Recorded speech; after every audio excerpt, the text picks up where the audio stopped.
سيقول السفهاء من الناس ما ولاهم عن قبلتهم التي كانوا عليها۔ دوسرے پارے میں شروع میں تحویل قبلہ کا ذکر ہے۔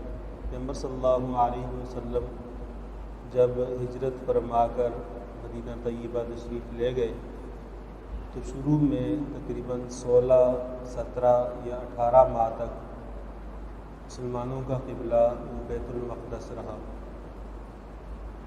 مسلمان اس طرف رخ کر کے نماز پڑھتے تھے۔ تو پیغمبر صلی اللہ علیہ وسلم کی خواہش یہ تھی کہ ابراہیم علیہ السلام کا جو قبلہ تھا یعنی خانہ کعبہ وہی قبلہ مسلمانوں کا ہو۔ اللہ تعالیٰ نے 16 ماہ کے بعد مسلمانوں کو حکم دیا کہ وہ بیت المقدس کے بجائے اب بیت اللہ کی طرف یعنی خانہ کعبہ کی طرف منہ کریں اور نماز پڑھیں۔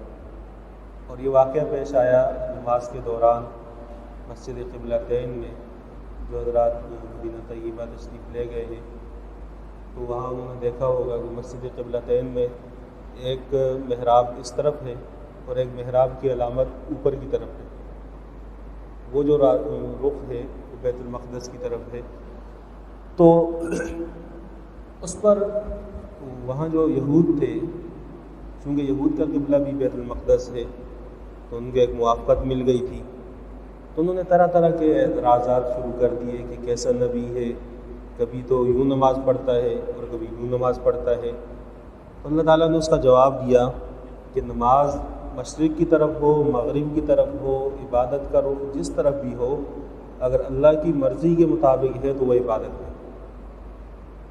مشرق یا مغرب یہ بنیاد ہی نہیں ہے، بنیاد تو یہ ہے کہ اللہ نے اس کام کا حکم دیا ہے، اگر دیا ہے تو ٹھیک ہے، اگر نہیں دیا تو وہ عبادت نہیں ہے۔ پھر اس کے بعد بنیادی مضمون یہ سمجھایا گیا ہے کہ اللہ تعالیٰ کی طرف سے جو کتاب ملتی ہے اس کتاب کا حق یہ ہے کہ اس کتاب کی تعلیم ہو اور اس کتاب کے ذریعے تزکیہ ہو، اس کے ذریعے ہدایت حاصل کی جائے۔ اور پھر خاص طور پر اس بات کا ذکر ہے کہ جب مسلمانوں کے لیے کوئی پریشانی والا معاملہ ہو تو وہ نماز کی طرف رجوع کرے۔ حدیث میں ہے پیغمبر صلی اللہ علیہ وسلم کو جب کوئی ایسا حادثہ پیش آ جاتا تو آپ فوراً نماز کی طرف رجوع کرتے۔ پھر یہ مضمون سمجھایا ہے کہ اہل ایمان دنیا میں رہیں گے تو ان کو بعض اوقات آزمایا جائے گا، اور وہ آزمائش مختلف چیزوں سے ہو سکتی ہے، مستقبل کے خوف سے اور مالی تنگی سے، اور ونقص من الاموال آئے ہوئے مال کا گھٹ جانا اس کے ذریعے، والانفسی کبھی رشتہ داروں کا انتقال ہوگا، اپنے محبوب آدمی کا انتقال ہو جائے گا، والثمراتی اور کبھی ایسا ہوگا کہ جو نتیجہ وہ چاہتا ہے وہ نہیں ملے گا۔ تو یہ ساری کی ساری چیزیں آزمائش کے زمرے میں ہیں۔ اس پر بشارت ہے صبر کرنے والوں کے لیے۔ اب وہ کون لوگ ہیں؟ الذین اذا اصابتهم مصیبہ قالوا انا للہ وانا الیہ راجعون، کہ جب ان کے ساتھ پریشانی والا معاملہ ہو جاتا ہے تو کہتے ہیں ہم اللہ کے ہیں اور ہمارا سب کچھ اللہ کے لیے ہے، تو ہمیں اس میں کیا پریشانی ہے؟ اگر کوئی تنگی ہے، کوئی معاملہ بگڑ گیا ہے تو اللہ تعالیٰ کے حوالے کر دیتے ہیں۔ حدیث میں بھی ہے، علامہ علوسی رحمہ اللہ بہت بڑے مفسر ہے، حدیث میں بھی ہے حضرت ام سلمہ رضی اللہ تعالیٰ عنہ کے شوہر ابو سلمہ جب ان کا انتقال ہو گیا تو ان کو پیغمبر صلی اللہ علیہ وسلم نے فرمایا کہ ام سلمہ اپنی پریشانی پر یوں کہو انا للہ وانا الیہ راجعون، اللہم اجرنی فی مصیبتی واخلف لی خیرا منہا، کہ یا اللہ جو تکلیف جو پریشانی شوہر کے فوت ہونے کی وجہ سے مجھے پہنچی ہے اس پہ تو مجھے ثواب دے دے اور مجھے اس کا بہترین نعم البدل دے دے۔ ام سلمہ رضی اللہ تعالیٰ عنہ فرماتی ہیں کہ میں نے دل میں سوچا کہ میرے شوہر سے زیادہ اچھا شوہر کون ہوگا، تو اتنا اچھا آدمی تھا، لیکن مجھے چونکہ پیغمبر صلی اللہ علیہ وسلم نے تعلیم دی تو میں نے پڑھ لیا۔ فرماتی ہے کہ جب عدت پوری ہوئی تو مجھے پیغمبر صلی اللہ علیہ وسلم کی طرف سے نکاح کا پیغام آ گیا۔ پھر مجھے خیال آیا کہ میرے شوہر سے اچھا شوہر مجھے مل گیا ہے، کہ وخلف لی خیرا منہا، کہ جو چیز مجھ سے لی ہے اس سے زیادہ اچھی چیز مجھے دے دے۔ پھر اگلی آیات میں آیات بر ہے، اور جن کو ابواب البر سے بھی مفسرین نے تعبیر کیا ہے۔ چند چیزیں ایسی ہیں کہ جو مشرکین کرتے تھے ان سے منع کیا گیا ہے، بعض چیزیں ایسی ہیں کہ جن کو وہ معیوب سمجھتے تھے ان کے کرنے کا حکم دیا گیا ہے۔ مثلا صفا مروہ کے درمیان ان کے زمانے میں جو طواف کا سلسلہ تھا، تو اہل ایمان نے یہ سوچا کہ ہم طواف کریں یا نہ کریں، اللہ نے فرمایا کہ نہیں، طواف تو یہ ابراہیم علیہ السلام کے زمانے سے چلتا ہوا آ رہا ہے، آپ صفا مروہ کے درمیان جو سعی ہے اس کے لیے فرمایا کہ یہ ان کی مشرکین کی یادگار نہیں ہے، یہ تو ابراہیم علیہ السلام کا ایک طریق ہے، ایمان والے اس طریق کو جاری رکھے، اور ان کے لیے عمرے میں حج میں سعی کا حکم دیا گیا۔ پھر اس کے ساتھ ساتھ یہ بات سمجھائی گئی کہ یہ جو نیکی کا تعین ہے کہ نیکی کیا ہے، کس چیز کو نیکی کہا جائے گا، تو فرمایا کہ یہ وہ چیز نیکی شمار ہوگی جو اللہ کی طرف سے بتائی ہوئی چیز ہے۔ قرآن میں ہے القرآن یفسر بعضہ بعض، آگے 11ویں پارے میں آ جائے گا، یا ایھا الذین آمنوا اتقوا اللہ وکونوا مع الصادقین، کہ ایمان والو اللہ سے ڈرو اور سچوں کے ساتھ ہو جاؤ۔ اب یہ سچوں سے مراد کون ہے؟ تو قرآن نے خود اس کی تعیین کی ہے کہ لیس البر ان تولوا وجوہکم قبل المشرق والمغرب، کہ نیکی یہ نہیں ہے کہ منہ یوں کر دیا یا یوں کر دیا یا یہ کر دیا وہ کر دیا، نیکی کا تعین یہ ہے من آمن باللہ والیوم الآخر والملائکۃ والکتاب والنبیین، کہ جو اللہ پر، آخرت کے دن پر، فرشتوں پر، کتابوں پر، انبیاء پر ایمان لائے تو یہ نیک آدمی ہے، عقیدہ ٹھیک ہو۔ وَأَقَامَ الصَّلَاةَ وَآتَى الْمَالَ عَلَى حُبِّهِ ذَوِي الْقُرْبَى وَالْيَتَامَى وَالْمَسَاكِينَ وَابْنَ السَّبِيلِ وَالسَّائِلِينَ وَفِي الرِّقَابِ، اور اپنا مال باوجود یہ کہ اس کو ضرورت ہے، اس کو چاہت ہے، مال تو ایسی چیز ہے کہ اس کی محبت تو ہر وقت رہے گی، کوئی بندہ یہ نہیں کہہ سکتا کہ میرے پاس یہ چیز فالتو ہے، اتنا مال فالتو ہے۔ فرمایا کہ باوجود اس کے کہ اس کی چاہت اور محبت ہو مال کی، اپنے رشتہ داروں پر خرچ کرے، اور والیتامہ یتیموں پر، مساکین پر، مسافروں پر، اور مانگنے والوں پر، اور گردنوں کے چھڑانے میں قیدیوں کے پر اپنے مال کو خرچ کرے۔ کہ مال کا خرچ کرنا رشتہ دار، مساکین، فقراء، ان پر یہ نفلی صدقہ ہے، زکوٰۃ نہیں ہے کہ اپنے رشتہ داروں کی اعانت کی جائے۔ ہمارے ہاں ہوتا یہ ہے کہ صدقات دور دور تک پہنچتے ہیں، پڑوس میں سگا بھائی وہ فقر کی زندگی گزارا، اس کو پوچھتا بھی کوئی نہیں ہے۔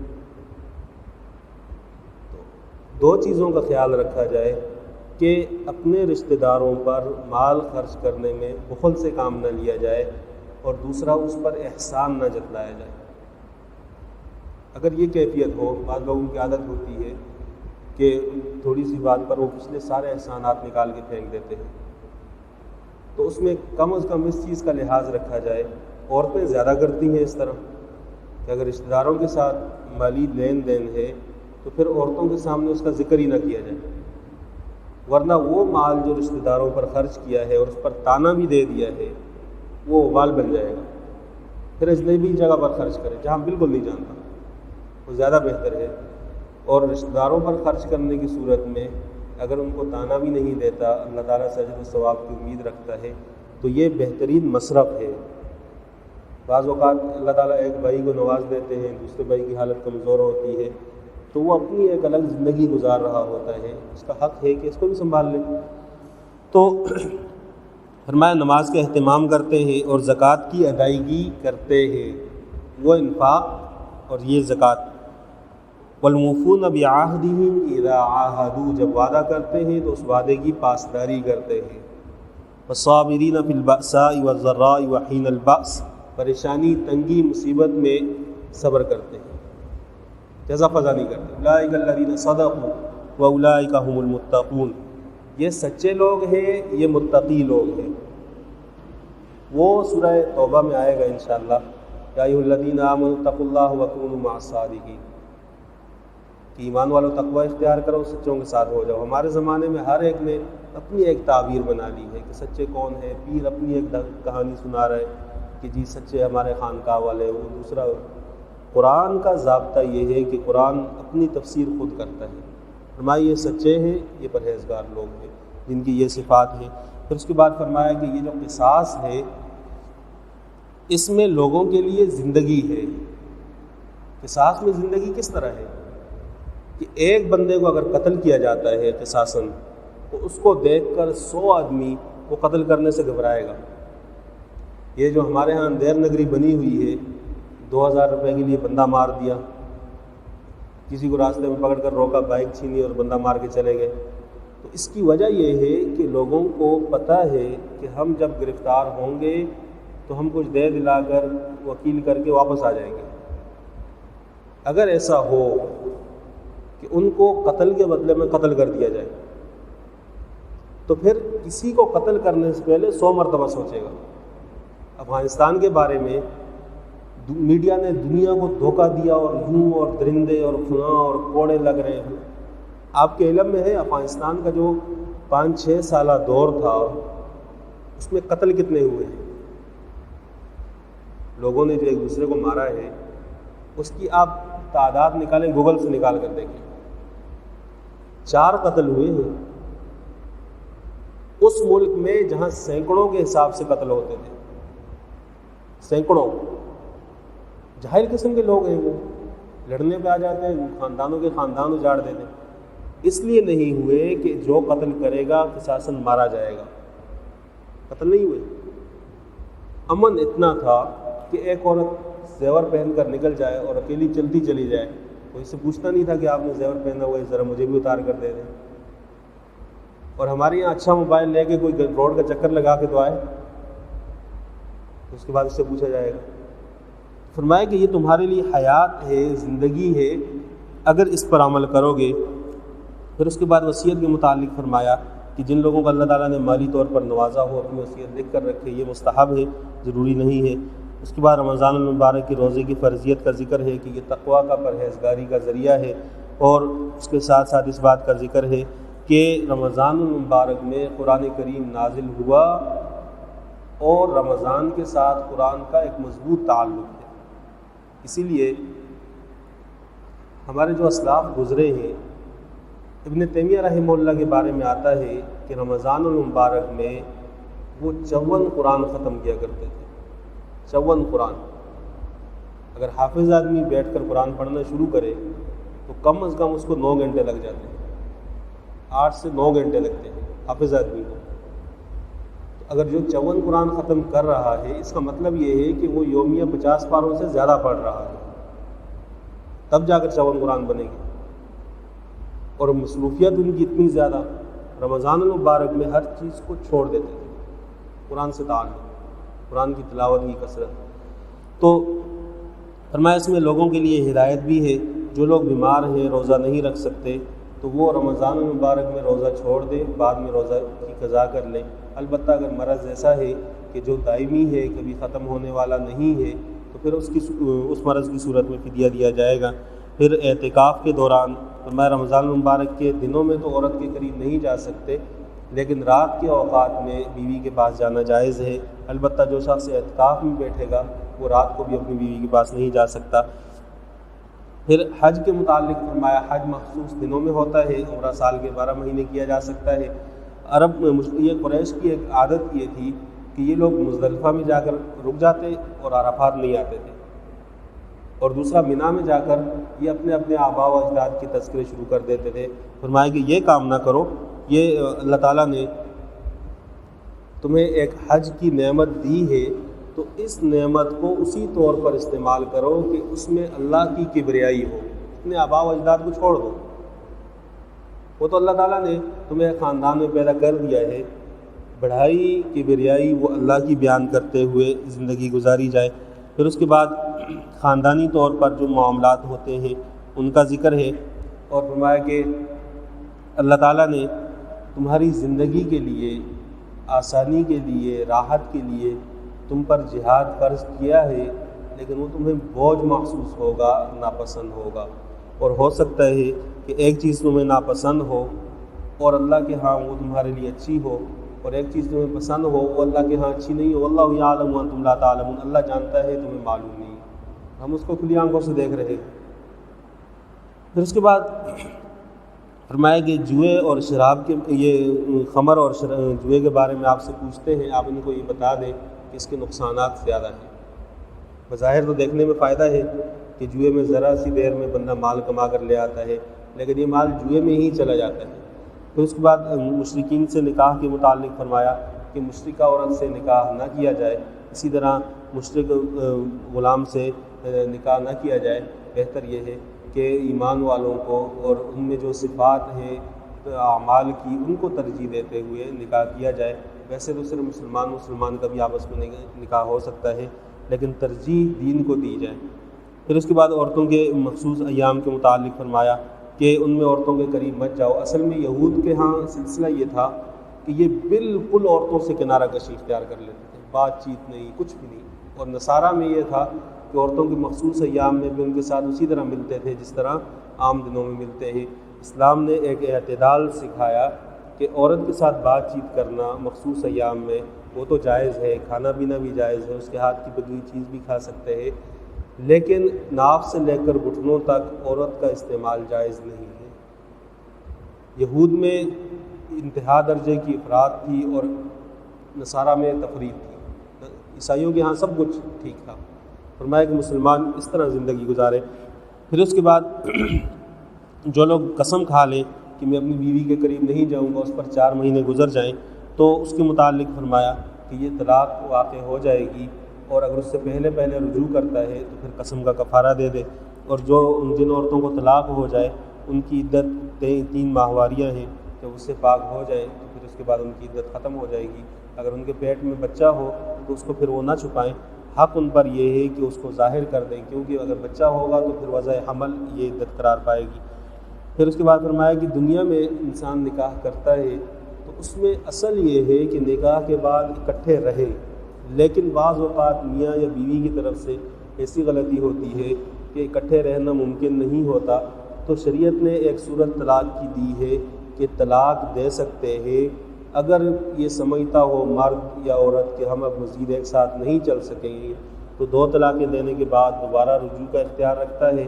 جب تیسری طلاق دے دے گا اس کے بعد رجوع نہیں کر سکتا، پھر عورت کہیں اور نکاح کر لے، اور نکاح کے بعد اگر وہ دوسرا شوہر وہ بھی سمجھ میں نہیں آتا، اس سے اگر طلاق لیتی ہے تو پہلے شوہر کے پاس آ سکتی ہے، یا اس شوہر کا انتقال ہو جائے تو پہلے شوہر کے پاس آ سکتی ہے۔ پھر طلاق کی صورت میں اولاد کے متعلق ضابطہ بیان فرمایا کہ عورت اپنے بچے کو دودھ پلائے، اور یہ اس کے لیے زیادہ بہتر ہے، بچے کے لیے بھی۔ اور یہ قرآن نے یہ دعویٰ اس وقت کیا جب سائنس کا کوئی تصور بھی نہیں تھا۔ آج تو پوری دنیا چیخ رہی ہے کہ بچے کے لیے ماں کا دودھ سب سے اچھا ہے، ماں کا دودھ سب سے اچھا ہے، قرآن نے اس وقت تعین کیا ہے۔ پھر طلاق کی صورت میں درمیان میں جو معاملات بگڑتے ہیں اس میں عورت کو جو دی ہوئی چیزیں ہیں ان کو واپس کھینچا جاتا ہے۔ شریعت نے منع کیا ہے ایسا نہ کریں، جو دے دیا ہے اس کو دے دیا ہے، اب اس سے دوبارہ ان کو لینا یا جھگڑا کرنا یہ سلسلہ نہ اختیار کیا جائے۔ اور پھر اس کے بعد بنی اسرائیل کے 2 واقعات اس دوسرے پارے کے آخر میں اللہ نے بیان فرمائے ہیں۔ ایک واقعہ تو بیان فرمایا ہے ان لوگوں کا کہ جو موت سے ڈر کر چھپ رہے تھے اور طاعون کی وبا پھیل گئی تھی، اور وہ یہ سمجھتے تھے کہ اب موت آئے گی اور ہم مر جائیں گے،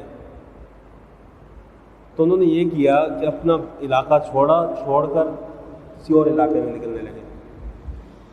تو اللہ تعالیٰ نے جتنے لوگ تھے سب کے سب، وہ ہزاروں کی تعداد میں تھے، ان سب کے سب لوگوں کو مار دیا، یہ بتانے کے لیے کہ میرا جو فیصلہ ہوتا ہے تقدیر کا، اس کے سامنے تدبیر نہیں چل سکتی، تقدیر غالب ہوتی ہے۔